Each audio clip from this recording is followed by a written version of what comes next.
Now, Canada may not be sharing any information or evidence, but CNN News 18 is accessing details from the Indian side and from our intel agencies, and this is what we've learnt now.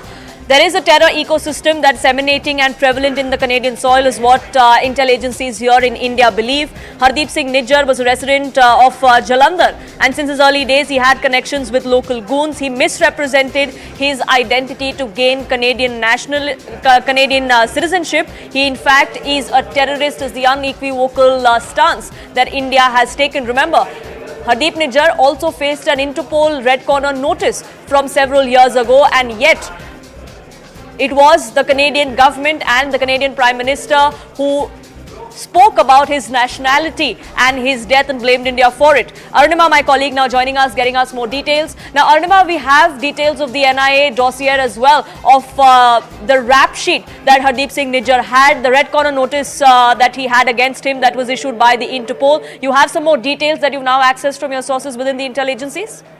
Yes, the intelligence agencies have put together full dossier on how Nijjar actually reached Canada, and this claim that he was a Canadian citizen who has been allegedly killed by Indian agencies, the claim that the Canadian Prime Minister has made, India has in fact questioned that too. His very citizenship of Canada is something Indian agencies are questioning, pointing out that how he had misrepresented facts before Canadian authorities, and therefore his application for asylum was rejected not once but twice.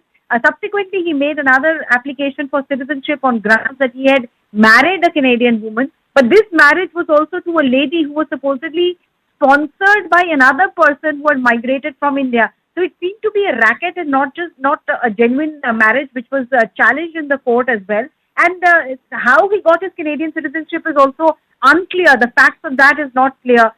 When Canada says that their citizen has been murdered, there is a question mark that Indian agencies are putting on his very citizenship itself.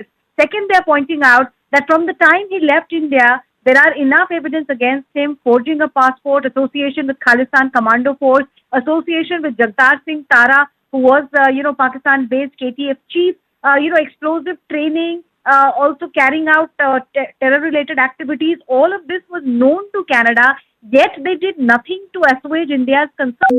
That is what Indian agencies are pointing out, that even there was a red corner notice, Canada did not act upon it. Right, Canada willingly turned a blind eye. That's the allegation that has been made for decades together. In fact, it was Justin Trudeau's father who's been facing that allegations since the 80s as well.